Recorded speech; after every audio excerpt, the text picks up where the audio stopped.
ചൂട് ചായക്കൊപ്പം കഴിക്കാനേ നല്ല മുരിഞ്ഞ നാടൻ പരിപ്പുവട ആയാലോ. വലിയ ബുദ്ധിമുട്ടൊന്നുമില്ലാതെ എളുപ്പത്തിൽ ഉണ്ടാക്കാം. ഈ ചായക്കടയിലൊക്കെ കിട്ടുന്ന പരിപ്പുവടയുടെ അതേ രുചിയാണേ.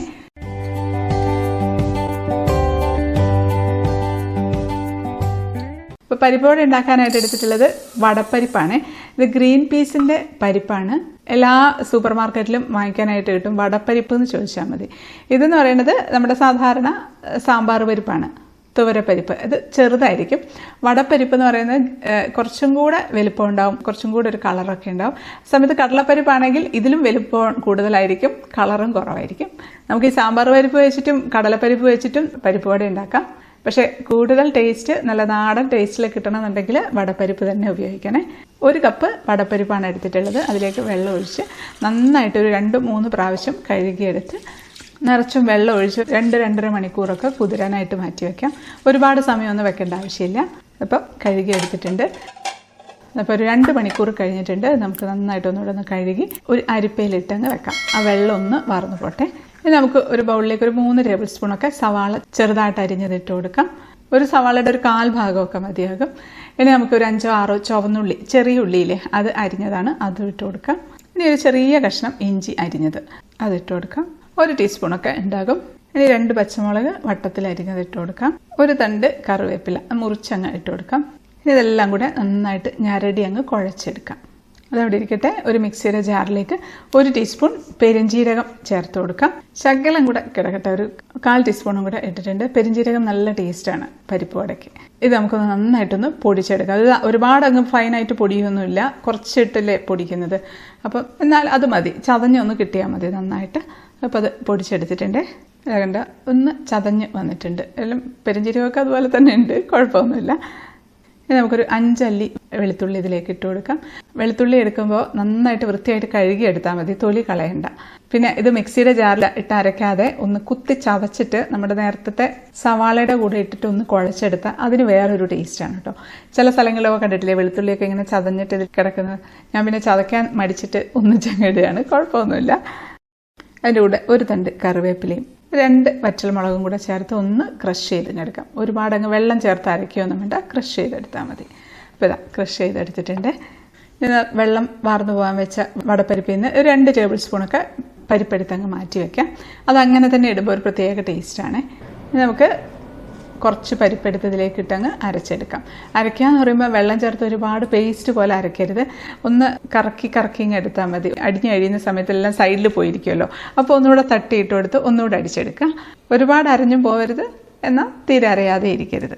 അപ്പോൾ അത് അരച്ചെടുത്തിട്ടുണ്ട്. അത് നമുക്ക് ഉള്ളിക്കകത്തോട്ട് ഇട്ട് കൊടുക്കാം. കണ്ടോ, നല്ലതുപോലെ ഒന്ന് അരഞ്ഞിട്ടുണ്ട്, എന്നാൽ ഒരുപാട് അങ്ങ് അരഞ്ഞിട്ടുമില്ല, ചെറിയ ചെറിയ തരിതരിപ്പായിട്ടാണ്. ബാക്കിയുള്ള പരിപ്പും കൂടെ മിക്സിയുടെ ജാറിലിട്ടങ്ങ് അരച്ചെടുക്കാം. അപ്പോൾ അതും അരച്ചെടുത്തിട്ടുണ്ട്. ഇതിപ്പോൾ നമ്മൾ എങ്ങനെയാണ് ഇതിൻ്റെ പാകം നോക്കണം, നമ്മൾക്കിങ്ങനെ ഉരുട്ടി നോക്കണം. നമ്മൾ ഈ അരച്ചെടുത്തത് എടുത്തിട്ട് നമ്മളൊന്ന് ഉരുട്ടി നോക്കുമ്പോഴത്തേക്കും നമുക്കത് ഉരുട്ടിയെടുക്കാൻ പറ്റുന്നൊരു പാകമായിരിക്കണം. നല്ലതുപോലെ അരഞ്ഞിട്ടില്ല എന്നുണ്ടെങ്കിൽ നമ്മൾ എണ്ണയിലേക്ക് ഇടുമ്പോൾ ഇതെല്ലാം ചെതറി പോകും.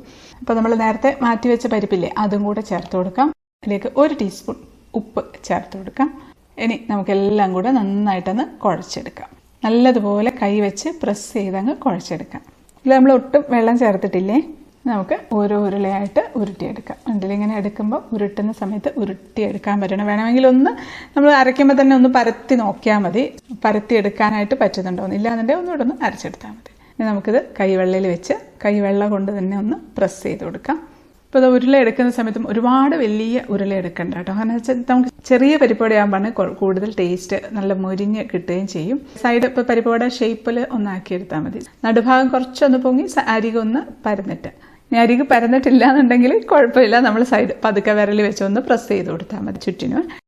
അങ്ങനെയെല്ലാം പരത്തി എടുത്ത് വെച്ചിട്ടുണ്ട്. മൊത്തം 15 പരിപ്പുവടയാണ് ഉള്ളത്. നമുക്ക് ചീനച്ചട്ടിയിലേക്ക് വെളിച്ചെണ്ണ ഒഴിച്ചു കൊടുക്കാം. നന്നായിട്ട് ചൂടായതിന് ശേഷം ഒരു പരിപ്പുവട അങ്ങ് ഇട്ട് കൊടുക്കാം. ഇത് നമുക്ക് 2-3 എണ്ണമൊക്കെ വെച്ച് ഈ ഒരു അളവുള്ള പാത്രത്തിൽ ഉണ്ടാക്കാവേ. ഞാൻ 2 എണ്ണം ഇടുന്നുണ്ട് ആദ്യം ആയതുകൊണ്ട്. അതുപോലെ പരിപ്പുവട ഉണ്ടാക്കുമ്പോൾ എപ്പോഴും ശ്രദ്ധിക്കേണ്ട ഒരു കാര്യം എന്ന് വെച്ചാൽ ഒരുപാട് ചൂടുള്ള എണ്ണയിലോട്ട് ഇടരുത്.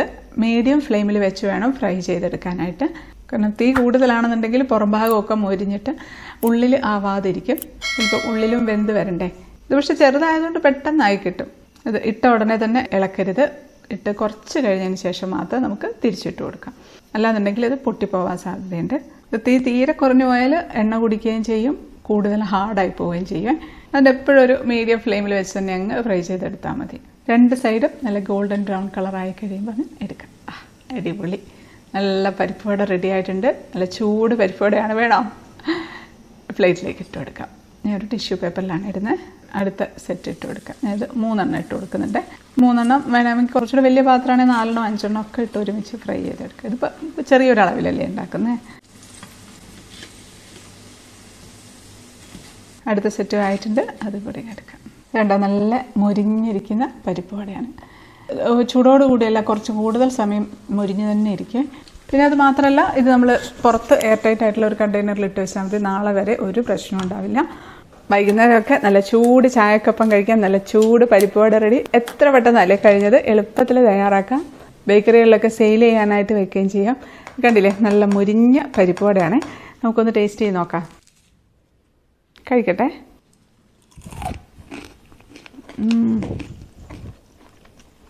അസല് പരിപ്പ് വട, നല്ല ടേസ്റ്റുണ്ട്. എരിവും ഉപ്പും ഒക്കെ പാകമാണ്. നല്ല മണം കേട്ടോ. വീട് മുഴുവനും നല്ല പരിപ്പ് വടയുടെ മണമാണ്. ഒരു പ്രാവശ്യമെങ്കിലും ഉണ്ടാക്കി നോക്കണം. ഇതുപോലെ ഉണ്ടാക്കാറില്ല എന്നുണ്ടെങ്കിൽ നല്ല അസാധ്യ രുചിയാണ്. ഉണ്ടാക്കി നോക്കി ഫീഡ്ബാക്ക് അറിയിക്കാൻ മറക്കല്ലേ. അടുത്തൊരു അടിപൊളി റെസിപ്പി ആയിട്ട് കാണാം. അതുവരേക്കും stay happy, stay positive. By.